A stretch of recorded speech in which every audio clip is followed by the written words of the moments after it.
Hi kids, எல்லோரும் எப்படி இருக்கே? ஹாலிடேஸ்லாம் என்ஜாய் பண்ணிட்டுருக்கேளா? எங்கேயாவது ஊருக்கெலாம் போனேளா? ஆச்சு, இன்னும் கொஞ்சம் நாளில் இன்னும் 2 வீக்ஸாக அப்புறம் ஸ்கூல் திறந்துடும். சரி, அதுக்குள்ளே நம்ம ராமாயணத்தை கேட்டு முடிச்சுட்டுவேன்னு நினைக்கிறேன். சொல்லிடுறேன் நான் ஃபாஸ்ட்டாக. இப்போது போன வாரம் நம்ம என்ன பார்த்தோம் அப்படின்னா, போன எபிசோடில் ராமருக்கு பட்டாபிஷேகம் பண்ணணும், அவரை ராஜாவாக்கணும்னு தசரதர் முடிவு கட்டிட்டு அவள் 2 பேரையும் ராமரையும் சீத்தையும் கூப்பிட்டு அந்த பட்டாபிஷேகம் பண்ணிக்கணும்னா அதுக்குன்னு சில முறைகள்லாம் இருக்கு இல்லையா, என்னெல்லாம் பண்ணணும் அப்படிங்கிற இன்ஸ்ட்ரக்ஷன்லாம் அவளை கொடுத்து அவளை அனுப்பிச்சுடுற.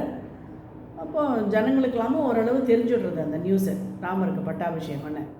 எல்லோரும் ரொம்ப ஹாப்பியாக இருக்கா.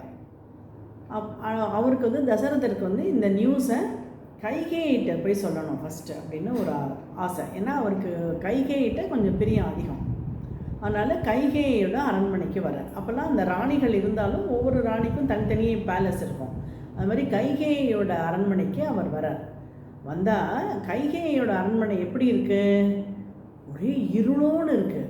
ஊரே சந்தோஷமாக இருக்குது. கௌசல்யாலாம் ரொம்ப ஹாப்பியாக எல்லாருக்கும் தானங்கள்லாம் பண்ணிகிட்ருக்கா. ஊர் ஜனங்களே சந்தோஷமாக இருக்குது. எல்லோரும் வீட்டில் விளக்கேற்றி வச்சு எல்லோரும் ஹாப்பியாக நாளைக்கு ராமர் பட்டாபிஷேகம்னு சந்தோஷமாக இருக்கா. ஆனால் கைகேயோட அரண்மனை மட்டும் அப்படியே இருள் அடைஞ்சு ஒரே ஒன்றும் சத்தமே இல்லை, ரொம்ப சேடாக இருக்கிற மாதிரி இருக்குது. என்னடா அது, ஏன் இப்படி இருக்குது அப்படின்னு அவருக்கு ஒரு சந்தேகம் வருது, ஏன் இப்படி இருக்குன்னு. அப்போ அது ஏன் அப்படி இருந்தது, ஏன் கைகேயி ஹாப்பியாக இல்லை அப்படின்னா, தசரதர் அங்கே வரத்துக்கு முன்னால் அங்கே ஒரு நிகழ்ச்சி நடக்கிறது. என்ன அப்படின்னா, கைகேயிக்கு மந்த்ரா அப்படின்னு ஒரு சர்வெண்ட் மெய்டு உண்டு. அந்த மந்த்ரா அப்படிங்கிறவ கைகேயி கல்யாணம் ஆகி வரும்பொழுது அவளோட வந்தவன். அதாவது அந்த காலத்தில் இப்படி ஒரு நடைமுறை உண்டு. அது அரச குமாரிகளுக்கு கல்யாணம் பண்ணி திருமணம் செய்து அனுப்பும்பொழுது என்ன பண்ணுவா, அவளுக்கு வேண்டிய சாமான்கள் எல்லாமும் கொடுத்து அனுப்புவா. கூடவே அவளுக்கு சர்வெண்ட்டும் அனுப்புவா. அந்த ராணிக்கு தேவையாக அவளுக்கு உதவி பண்ணுறதுக்கு ஒரு சர்வெண்ட் மெய்டியும் அனுப்புவா. அந்த மாதிரி கேகேயி நாட்டிலேருந்து கைகேயோடு வந்தவ தான் அந்த மந்த்ரா. அந்த மந்த்ராவை கூனி அப்படின்னு சொல்லுவாள். ஏன் அவளை கூனின்னு சொல்கிறான்னா, அவளுக்கு அப்படியே ஒரு முதுகு இப்படி வளைஞ்சு இருக்கும். அதனால் அவளுக்கு கூனின்னு பேர். அவள் கைகேயிக்கு ரொம்ப க்ளோஸு. அவளுக்கு நிறைய சர்வன்ட் மெய்ட்ஸ் இருந்தாலும் அந்த அந்த மந்த்ரா கைகேயிக்கு ரொம்ப க்ளோஸு. அந்த மந்த்ரா அப்போ அப்படி ஈவினிங் வரா. இவ எங்கேயோ வெளியில் போயிட்டு அரண்மனைக்கு திரும்பும் பொழுது பார்த்தா ஜனங்கள்லாம் ஹாப்பியாக இருக்குது. கௌசல்யா அரண்மனையை தாண்டி வரும்போது பார்த்தா கௌசல்யா தானம் பண்ணிட்டுருக்கா. என்னென்ன விஷயம் அப்படின்னு கேட்டால், ராமனுக்கு நாளைக்கு பட்டாபிஷேகம் அப்படிங்கிறது அவளுக்கு தெரியுது. அவ்வளோதான், அவளுக்கு அப்படியே கோவம், அப்படி பசன்னு அப்படியே ஆத்திரம் வருது.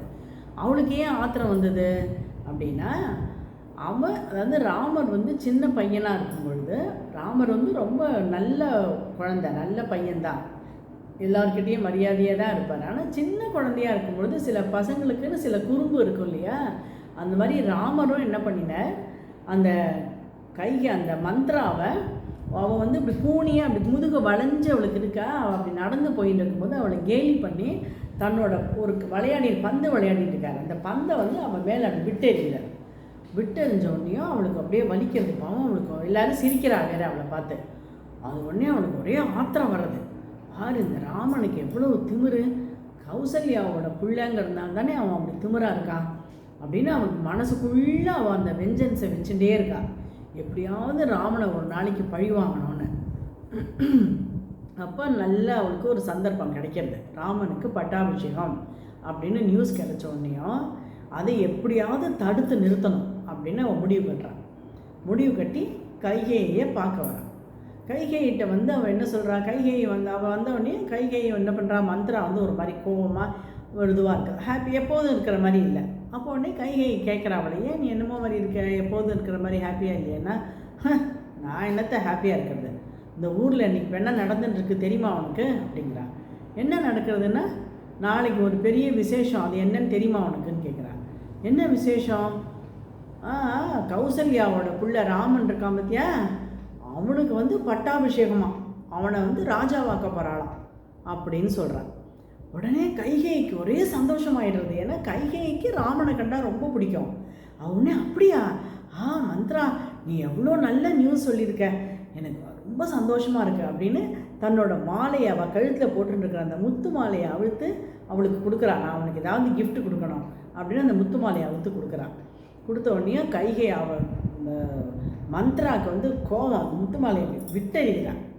சி, இதெல்லாம் என்ன, நீ என்ன ஆளு, நீ என்னமோ நான் உன் புள்ள பரதனுக்கு பட்டாபிஷேகம்னு சொன்ன மாதிரி என்னமோ பெருசாக எனக்கு கிஃப்டெல்லாம் கொடுக்குற. கைகை கௌசல்யா புள்ள ராமனுக்குன்னா பட்டாபிஷேகம் அப்படிங்கிறான்.